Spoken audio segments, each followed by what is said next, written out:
Magandang hapon, Pilipinas. Live mula sa Pag-asa Weather and Forecasting Center. Ito na po ang latest sa liga ng ating panahon. Patuloy po nating binabantayan ng isang sama ng panahon o low pressure area na nandito pa rin sa loob ng ating Philippine Area of Responsibility.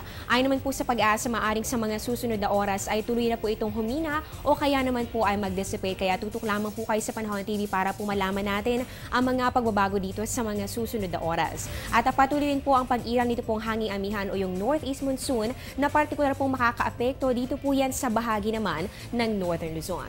Para po sa ating weather conditions sa mga susunod na oras, inaasahan po natin dito sa Metro Manila, ganoon din po dito sa Bicol Region, Central Luzon, pati na rin po dito sa may Calabarzon, Mimaropa. Hanggang dito po yan sa ilang bahagi po ng Visayas, kasama po dito ang Samar at ganoon din ang Panay Island. Makakaranas po kayo ng maulap na kalangitan na siyang magdudulot naman ng light to moderate rain showers and thunderstorms. At para naman sa ating mga kababayan dito po sa may Cagayan Valley, ganoon din sa may bahagi ng Cordillera, dahil po sa hanging amihan ay mararanasan nyo naman po ang cloudy skies sa siyang magdadala naman ng mga isolated light rains. At para po sa natitirang bahagi pa ng ating bansa, makakaranas po kayo ng bahagya hanggang sa maulap na kalangitan na meron pong posibilidad ng mga pulo-pulong pag-ulan o pagkidlat, pagkulog.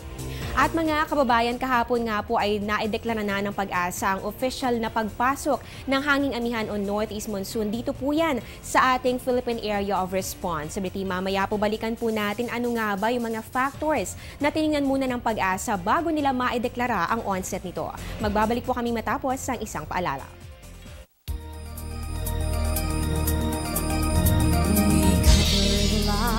Of all the people, the news that you read comes alive in each page.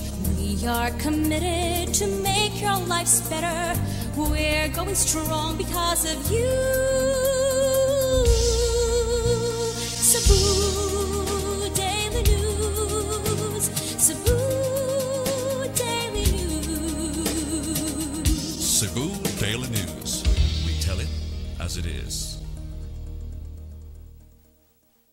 Bago maideklara ng Pag-asa ang pagpasok ng tuluyan ng hanging amihan o northeast monsoon dito sa ating bansa, ay meron muna sila mga factors o mga criteria na inobserbahan. Kabilang po dito, ito nga development ng HPA o yung po yung high pressure area, dyan po yan sa may mainland China. At inaasahan nga po natin na ito na po yung source ng pagkakaroon natin ng hanging amihan dito po sa ating bansa. Ayon po kay Pag-asa weather forecaster Fernando Cada, nitong mga nakalipas sa mga araw, ang source ng ating northeast na hangin ay mula po sa mga bagyo na pumapasok dito sa ating par. Pero ngayon, na ito nga po ang source po nito ay itong high pressure area dito sa mainland China, ay ito nga po ay nakaapekto na rin sa tuluyang pagpasok nitong hanging amihan dito po yan sa Pilipinas. At ang ikalawa pong factor na nakita po ng Pag-asa, na obserbahan na rin po natin yung unti-unting paglamig ng ating panahon, lalong-lalo na kapag madaling araw. At ang ikatlo pong criteria dito yung strong to gale force northeasterly wind, at ito nga po hindi lamang ito nagdudulot ng malamig na panahon o pagbaba ng ating temperatura, kundi lumalakas rin yung ating hangin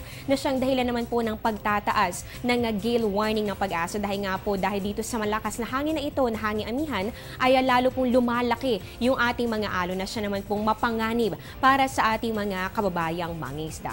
Patuloy po kayong tumutok dito po sa Pag-asa, dito po sa Panahon TV para po malaman po natin ito po mga pagbabago sa ating temperatura, lalo na po ngayon na ito nga pong hanging amihan ay patuloy rin ang pag-ihip dito sa ating bansa. At yan po ang latest mula dito sa Pag-asa. Abangan niyo po ang susunod kong update mamaya po yan sa News at 6. Dito pa rin po yan sa Telebisyon ng Bayan.